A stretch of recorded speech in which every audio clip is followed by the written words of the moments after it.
On to some Youth Month related news. This morning, the Minister in the Presidency responsible for Women, Youth and Persons with Disabilities, Sindisiwe Chikunga, inaugurated the 2025 Youth Month campaign at Uncle Tom's Hall in Orlando West. In a keynote address, Chikunga highlighted the importance of Youth Month, asserting that it is represented not merely as a celebration, but a tribute to the youth who fought for freedom and dignity in the year 1976. Now, the government has partnered with the National Youth Development Agency and various stakeholders to honor this year's Youth Month, which commemorates 49 years since the 1976 Soweto uprising. Sekwethule ngokusemthethweni inyanga yabantu abasha kuleli ungqongqoshe wabesifazane intsha nabakhubazekile uSindisiwe Chikunga ngokubambisana nozakwabo kanjalo nenhlangano ebhekelela abantu abasha iNational Youth Development Agency.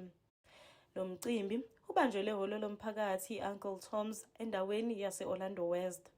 UChikunga ekhuluma uthe ingqikithi yakulonyaka ukuthuthukisa abantu abasha ngamakhono.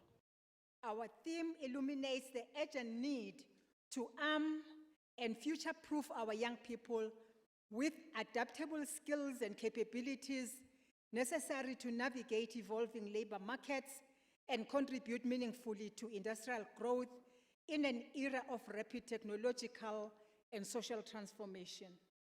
The significance of this theme is best captured and explained in the President Ramaphosa's 40th Industrial Revolution report, which reiterates as follows, and I quote, "Success in the era of the fourth industrial revolution depends on our ability to unleash the full scientific, industrial, and creative potential of South African society.